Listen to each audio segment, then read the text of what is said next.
Halo anak-anak, Assalamualaikum warahmatullahi wabarakatuh. Apa kabar? Mudah-mudahan kalian selalu dalam keadaan sehat walafiat, tak kurang suatu apa. Alhamdulillah bisa bertemu kalian melalui pembelajaran daring kali ini. Selamat, kalian telah naik di kelas 8. Tetap semangat belajar untuk meraih cita-cita kalian.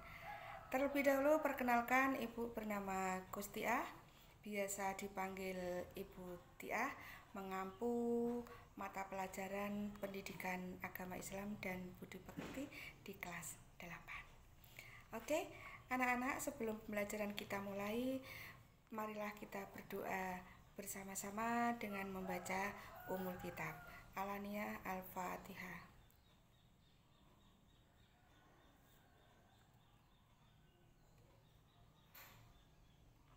Terima kasih. Mudah-mudahan dengan pembacaan surah Al-Fatihah tadi akan membawa barokah bagi kita semua. Amin ya robbal alamin. Anak-anak, kali ini kita akan belajar bab 1 tentang meyakini kitab-kitab Allah dan mencintai Al-Qur'an. Adapun tujuan pembelajaran kita adalah setelah kalian belajar tentang meyakini kitab-kitab Allah dan mencintai Al-Qur'an, diharapkan kalian mampu menjelaskan pengertian iman kepada kitab Allah Subhanahu wa Ta'ala. Tujuan pembelajaran yang kedua menyebutkan dalil nakli tentang diturunkannya kitab-kitab Allah Subhanahu wa Ta'ala. Nah, tujuan pembelajaran yang ketiga menyebutkan nama-nama kitab Allah dan rasul penerimanya. Tujuan yang keempat mengidentifikasi kitab-kitab Allah Subhanahu wa Ta'ala. Yang kelima, menjelaskan perbedaan kitab dengan suhuf. Nah, tujuan yang terakhir adalah kalian harus mampu menjelaskan hikmah beriman kepada kitab Allah. Anak-anak sekalian, sebelum melangkah lebih jauh, perlu Ibu tekankan bahwasanya kitab-kitab Allah itu tidak hanya satu Al-Qur'an. Kita umat Islam, kitabnya Al-Qur'an, tetapi yang diturunkan Allah itu adalah ada 4. Untuk lebih jelasnya akan kita bahas di berikutnya nanti. Nah, sekarang kita awali dengan pengertian iman kepada Allah. Apa sih iman kepada kitab Allah? Nah, di sini akan Ibu jelaskan, iman kepada kitab Allah adalah berarti kita itu percaya dan yakin dengan sepenuh hati bahwa Allah Subhanahu wa Ta'ala itu menurunkan kitab-kitabnya kepada para rasul-rasulnya. Nah, hal ini dikuatkan oleh firman Allah dalam surah Al-Maidah ayat 16 yang berbunyi sebagai berikut. Bismillahirrahmanirrahim. Yahdi bihillahu manittaba'a ridwanahu subulas salam wa yukhrijuhum minadh-dhulumati ilan nur biidznihi wa yahdihim ila siratim mustaqim. Yang artinya, dengan kitab itulah Allah memberikan petunjuk kepada orang-orang yang mengikuti keridhoannya ke jalan keselamatan, dan dengan kitab itu pula Allah mengeluarkan orang itu dari gelap gulita kepada cahaya dengan izinnya dan menunjukkan ke jalan yang lurus. Itulah penguatan bahwasanya Allah telah menurunkan kitab-kitabnya.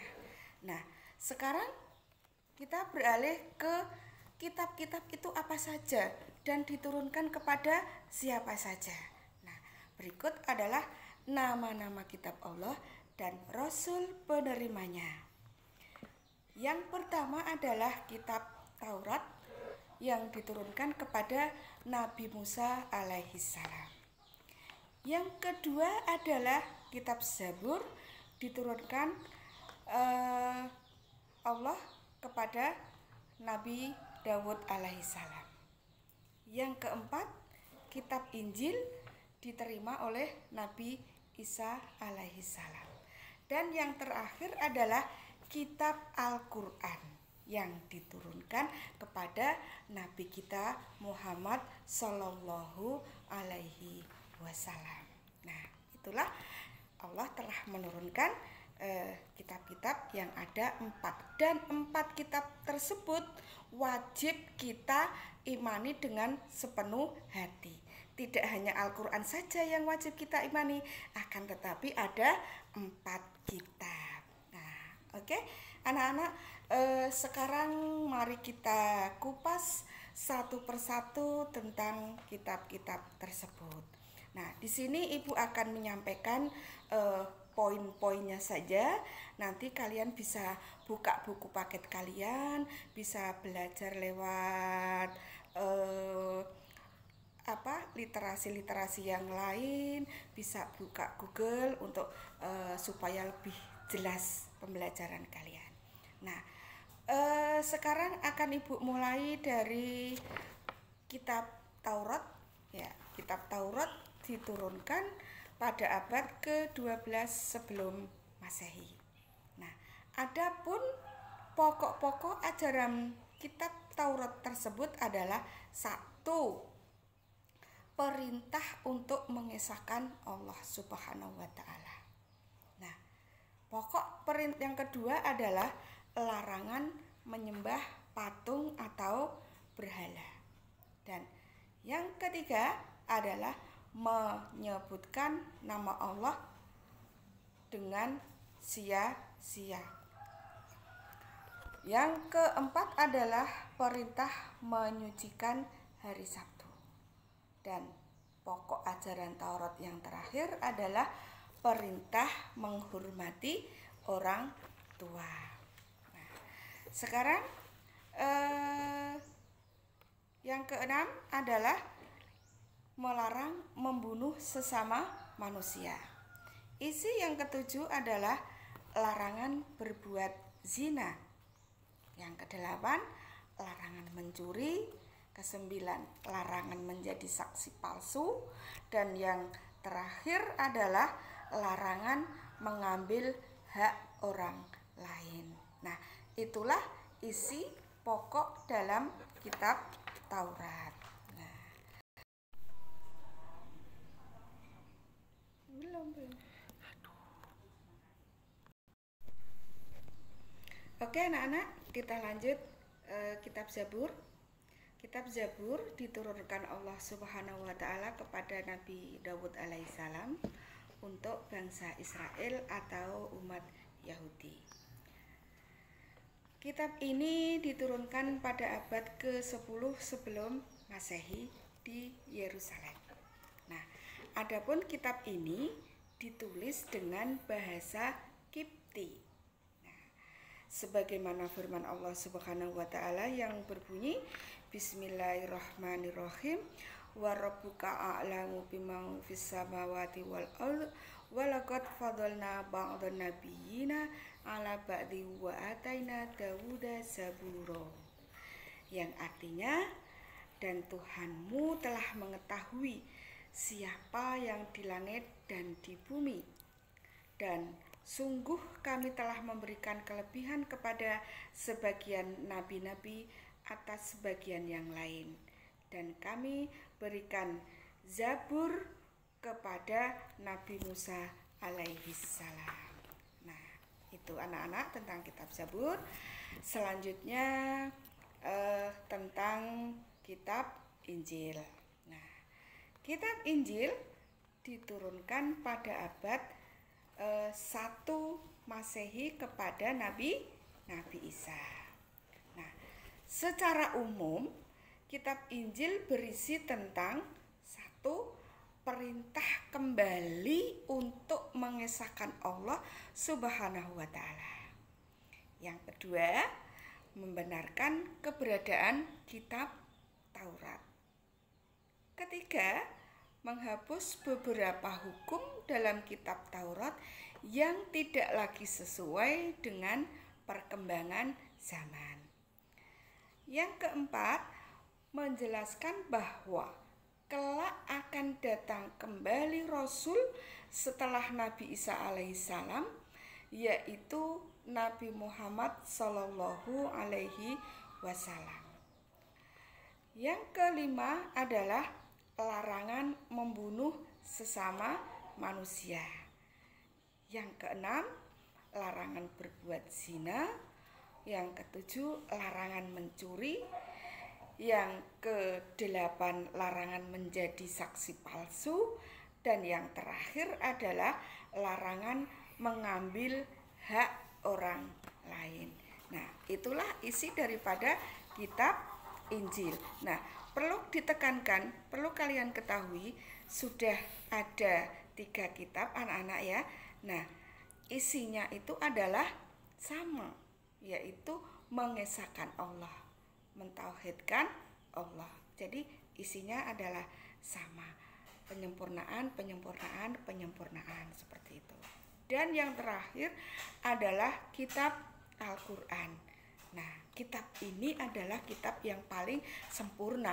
Kitab Al-Quran itu menyempurnakan ketiga kitab sebelumnya tadi.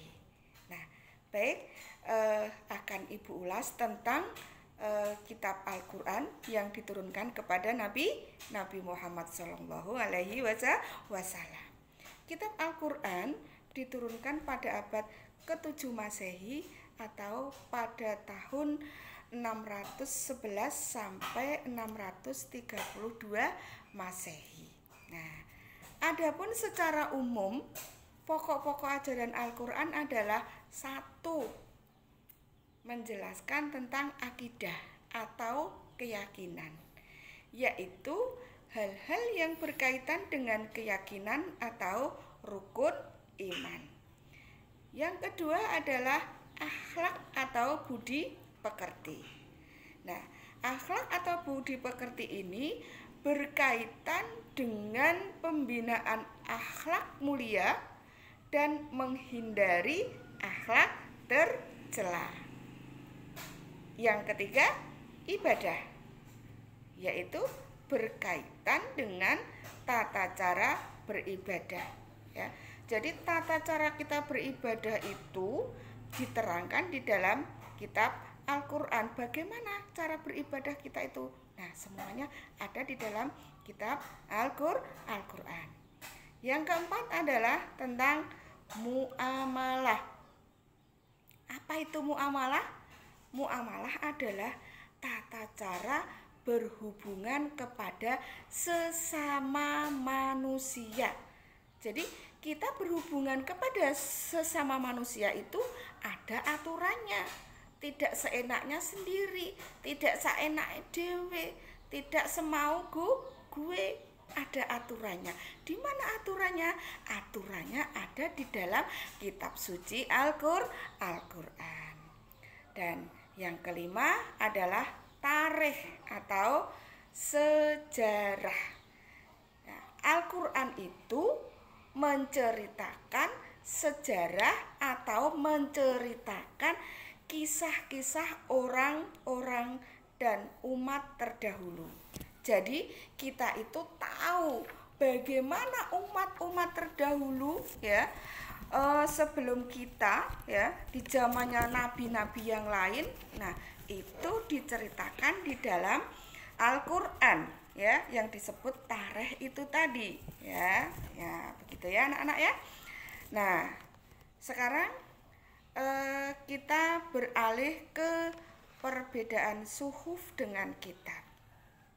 Jadi kitab dengan suhuf itu berbeda ya. Kalau suhuf itu baru berapa lembaran-lembaran firman Allah yang berupa lembaran-lembaran Al-Quran, belum dibukukan. Akan tetapi kalau kitab itu sudah dibukukan menjadi satu, seperti yang kita lihat sekarang.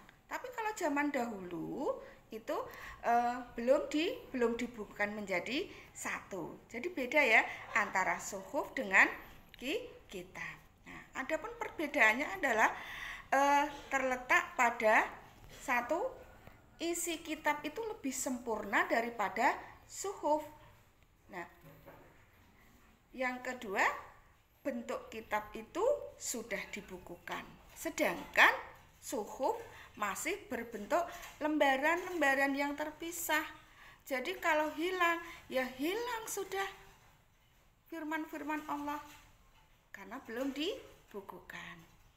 Dan yang terakhir adalah kitab itu berlaku lebih lama daripada suhuf. Nah, kalian ketahui seperti kitab Al-Quran berlakunya mulai diturunkannya dulu zaman Nabi Muhammad sampai sekarang. Nah, itulah buktinya perbedaan kitab dengan suhuf. Suhuf itu sebentar berlakunya, kalau kitab berlakunya lebih lama. Begitu ya anak-anak ya? Paham ya? Nah, kita lanjutkan sekarang ke hikmah beriman kepada kitab-kitab Allah. Nah, setelah kita beriman, percaya dan yakin adanya kitab-kitab Allah tersebut, yang 4 tadi itu akan membawa hikmah bagi kita yang beriman, yang mengimani kitab-kitab tersebut. Nah, adapun hikmah beriman kepada kitab-kitab tersebut adalah 1. Memberikan petunjuk kepada manusia mana yang benar, mana yang salah. Jadi dengan adanya kitab tersebut kita akan tahu mana yang benar, mana yang salah. Jadi hidup kita itu adalah terarah karena kita punya pedoman. Nah, yang kedua seperti yang Ibu katakan tadi sebagai pedoman, nah agar hidup manusia itu tidak berselisih dalam menentukan kebenaran, tidak rebutan benar, ya. Aku yang benar, tidak seperti itu. Karena ada diatur di dalam Al-Quran yang benar itu loh ini. Nah, begitu. Ini yang salah. Jadi sudah ada aturannya. Itulah yang kita pedomani, yang kita genggam sebagai bekal hidup kita. Yang ketiga adalah memberikan informasi sejarah kehidupan orang-orang terdahulu. Jadi dengan adanya kita beriman kepada kitab Allah, nah kita itu tahu kehidupan orang terdahulu. Orang terdahulu tuh hidupnya tuh begini. Kalau kita pelajari Al-Quran lebih dalam, di situ banyak diceritakan tentang kisah Nabi ini sama umatnya, Nabi ini sama umatnya, seperti itu ya. Yang keempat, manusia dapat mengetahui betapa besarnya perhatian dan kasih sayang Allah Subhanahu wa Ta'ala kepada para hamba dan makhluknya. Nah, kalau Allah itu tidak perhatian, tidak cinta, tidak sayang, tidak memperhatikan kita, kita akan dibiarkan saja. Ya, terserah kita mau ngapain, ya, tidak ada aturannya. Ya, nah itulah bentuk kasih sayang Allah kepada umatnya atau kepada hambanya.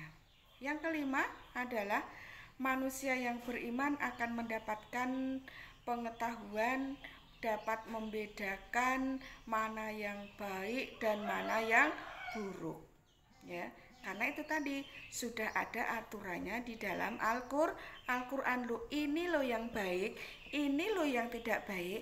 Silahkan ikuti yang baik, jangan ikuti yang jelek. Nah, itu perlu adanya pedoman bagi kita, yaitu pedomannya apa tadi? Al-Quran. Nah, selanjutnya hikmah yang selanjutnya adalah mensyukuri segala anugerah dan nikmat Allah. Nah, setelah kita dikasih petunjuk, ini yang benar, ini yang salah. Nah, jadi kita itu bersyukur, ya Allah, alhamdulillah, Engkau telah menunjukkan kepada kami mana yang benar, mana yang salah, sehingga hidup kami menjadi terarah dan lebih baik. Nah, selanjutnya, hati manusia menjadi lebih tentram dan menambah ilmu pengetahuan. Jadi kalau kita itu sudah beriman kepada Allah, karena semuanya itu sudah diatur di dalam Al-Quran atau di dalam kitab-kitab Allah tersebut, ya, hidup kita itu akan menjadi lebih tentram, lebih tenang, karena apa, ada aturannya. Seperti itu, ada pedoman hidup kita, dan kita akan mendapat ilmu tambahan dengan kita mengkaji kitab-kitab Allah tersebut. Selanjutnya, memiliki sikap toleransi yang tinggi. Nah, dibuktikan ini dengan adanya 4 kitab tersebut yang wajib kita percayai, yang wajib kita imani.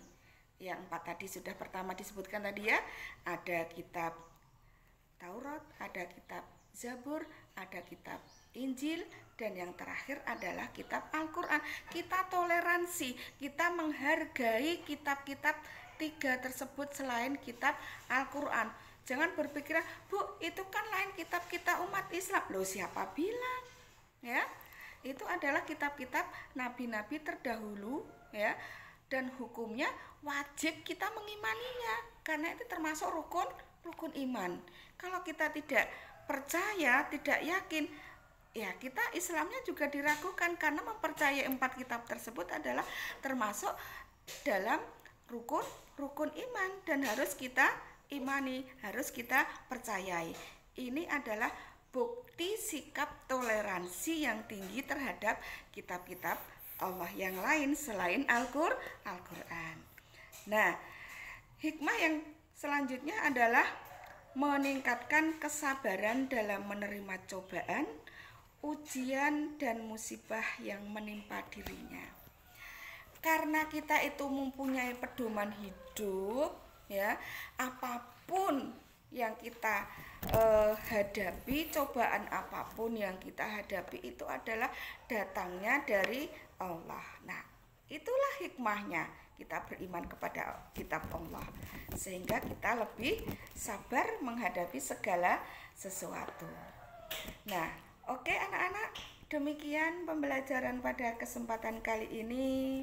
Walaupun pembelajarannya secara daring, jarak jauh, kita belum pernah bertatap muka karena di kelas 7 Ibu belum pernah ketemu dengan kalian. Harapan Ibu, kalian tetap semangat belajar di rumah, tetap rajin belajar untuk meraih apa yang kalian cita-citakan. Tetap semangat belajar. Kalau kurang paham tentang apa yang Ibu sampaikan tadi, kalian bisa japri Ibu melalui nomor WA yang telah Ibu sediakan. Nah, bisa juga untuk menambah wawasan kalian, kalian bisa mencari materi-materi yang mendukung tentang meyakini kitab Allah dan mencintai Al-Quran. Bisa dari manapun kalian belajar, Ibu yakin kalian bisa mencari itu, ya. Tetap semangat belajar. Terima kasih. Akhirnya, wabillahi taufiq wal hidayah, waridho wal inayah. Assalamualaikum warahmatullahi wabarakatuh.